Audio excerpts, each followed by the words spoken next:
Hola, soy el estudiante de Ingeniería Industrial Víctor Carrillo del curso Administración Industrial. En esta ocasión explicaré un mapa conceptual acerca de los antecedentes históricos de la administración, donde llevaremos a cabo los temas de las influencias de la administración desde la antigüedad. Antecedentes históricos de la administración. Pues es muy reciente, ya que antiguamente estas se iban desarrollando con lentitud. Fue entonces a partir del siglo XX es donde estalla y desarrolla con innovación una de las principales razones, pues gracias a un amplio conjunto de circunstancias como la organización de las iglesias católicas, de los ejércitos y más directamente de la primera y segunda revolución industrial y las influencias de la física tradicional. Pues la administración ha recibido influencias de la antigüedad, como la influencia de la organización de las iglesias católicas, influencia de la física tradicional, influencia de la organización militar, influencia de los economistas liberales, influencia de la revolución industrial, influencia de los pioneros y de los empresarios. Pues vemos ahora cuál fue la influencia en la Iglesia Católica en lo que tiene que ver con la administración. Pues veamos lo siguiente. Ay, ¿cuáles fueron las influencias principales? Fueron principio de organización bajo el mando de una cabeza ejecutiva que es el Papa. Estructuró su organización con base en la jerarquía de autoridad y la centralización. Recordemos que la principal iglesia católica es el Vaticano, por lo tanto ellos proveen la centralización. Ahora, cuando se estructura la organización con base a una estructura jerárquica, vemos que la iglesia católica, su máximo líder es el Papa, y está estructurado de igual forma que se ejerce un poco en cada una de sus partes o de sus divisiones. O sea, digamos, esta influencia en su estructura es muy piramidal, en forma jerárquica. Pues ahora veamos cuál fue la influencia de la organización militar. Los aportes de la influencia de la organización militar tenemos a Sun Tzu. Fue un general, estratega militar y filósofo de la antigua China y creador del arte de la guerra. Eh, También tenemos a Napoleón Bonaparte, quien fue un líder y emperador militar francés que conquistó gran parte de Europa, y su aporte era la planeación y control centralizados. También tenemos a Karl von Clausewitz, pues este señor fue un militar prusiano, uno de los más historiadores históricos y teóricos de la ciencia militar, pues quien daba la forma de administrar los ejércitos en tiempos de conflicto, donde consideraba la disciplina un requisito de una buena organización. De pasar a los aportes, ahora vamos a ver en qué se basa la influencia de la organización militar.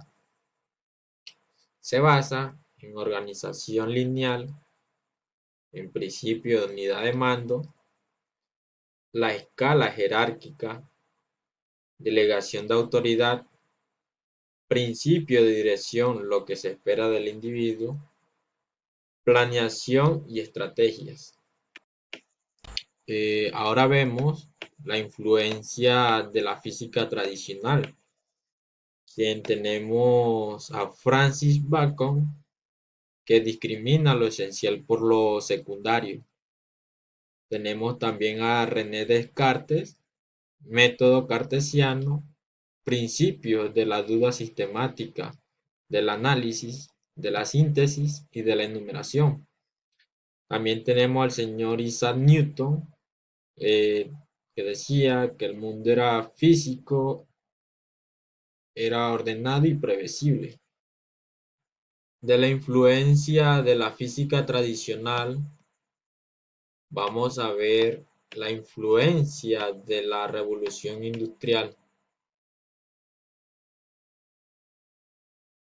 Esta influencia de la revolución industrial puede dividirse en dos revoluciones, que es la primera revolución industrial, o también llamada revolución del carbón y del hierro, del 1780 a 1860. Primero, la mecanización de la industria y de la agricultura. Segundo, la aplicación de la fuerza motriz a la industria. Tercero, el desarrollo del sistema fabril. Cuarto, un espectacular desarrollo de los transportes y de las comunicaciones. Pues en esta primera revolución del carbón y del hierro, aquí en esta etapa es cuando se pasa de lo artesanal a las grandes fábricas. Comienza ya a verse las máquinas, o sea, los trenes, las máquinas a vapor. Comienza ya a verse la producción, los telares, también la cadena de producción. Comienzan nuevas cosas que más influyó en esta primera revolución industrial. Y a partir del 1860 a 1914 tuvo la segunda revolución industrial, o también llamada revolución del acero y de la electricidad, donde primero tuvo sustitución del hierro por el acero. Segundo, sustitución del vapor por la electricidad y por los derivados petróleos. Tercero, el desarrollo de las máquinas automáticas. Cuarto, crecimiento dominio de la industria por la ciencia. Quinto, las transformaciones radicales en los transportes, en las comunicaciones. Sexto, el desarrollo de nueva forma de organización capitalista. Séptimo, la expansión de la industrialización.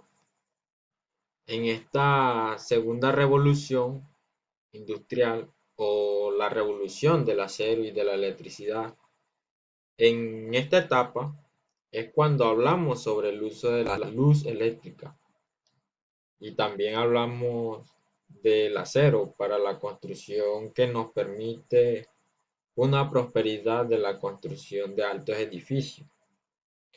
La revolución industrial, a la administración, tenemos lo que es la jornada laboral, ya que del taller se pasa a las grandes fábricas, a las grandes extensiones de horas laborales. También de ahí se pasa a la modernización, también se pasa a tener los primeros proyectos o planes de los principios administrativos. Y en el año 1906 aparece Frederick Taylor con la teoría científica.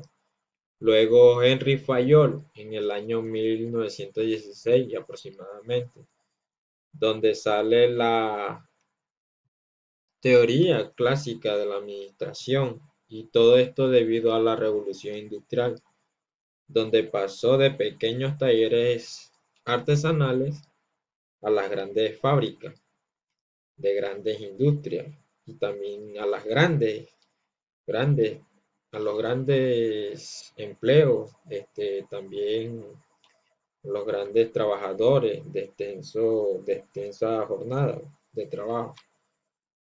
Todo esto sucede gracias a la revolución industrial. De la influencia de la revolución industrial pasaremos a la influencia de los pioneros y de los empresarios. Ya aquí, en la influencia de los pioneros y de los empresarios, tenemos a John Rockefeller, fundador de Standard Oil, hombre más acaudalado de la historia mundial. Tenemos a Westinghouse y General Electric, hombre que dieron el inicio al marketing. También tenemos a Gustavo Schmidt, pionero de la industria frigorífica y que sus estrategias eran consolidar a la producción, a la distribución y también controlar la materia prima. En la década de los años 1889, Westinghouse y General Electric dominaban el ramo de bienes durables y crearon sus propias organizaciones de ventas con vendedores ya capacitados. Pues y así nació lo que se denomina el marketing en la actualidad. La revolución industrial marca el comienzo de la era industrial que dominó el mundo económico hasta finales del siglo XX. De la influencia de los pioneros y de los empresarios, veremos ahora la influencia de los economistas liberales, quienes fueron por Adam Smith, que propone un principio de división de trabajo e importancia a la planeación. También al Karl Marx, el filósofo, que propone una teoría del origen económico del Estado. Y también al señor Friedrich Engels, que fue quien dio analista de los regímenes económicos y sociales. Pues esta influencia de los economistas liberales tenemos unos aportes que fueron a finales del siglo XVIII que obtuvimos la aceptación de sus teorías. Otra también, los ideales de los economistas clásicos que constituyen los gérmenes iniciales del pensamiento administrativo. Y también la explicación de los fenómenos empresariales y datos empíricos. Pues estas influencias de los economistas liberales influye también en lo que es la administración, ya que surgen empresas capitalistas para la implantación de métodos y procesos, o sea, métodos y procesos del trabajo, pues que con el dicho, estudio metódico y también con la exposición teórica, coincidieron con el inicio del siglo XX. Estas fueron las influencias de la administración que ha recibido de la antigüedad. Ya finalizamos con los antecedentes históricos de la administración. Pues espero que le haya gustado, que tenga un feliz día. Muchas gracias.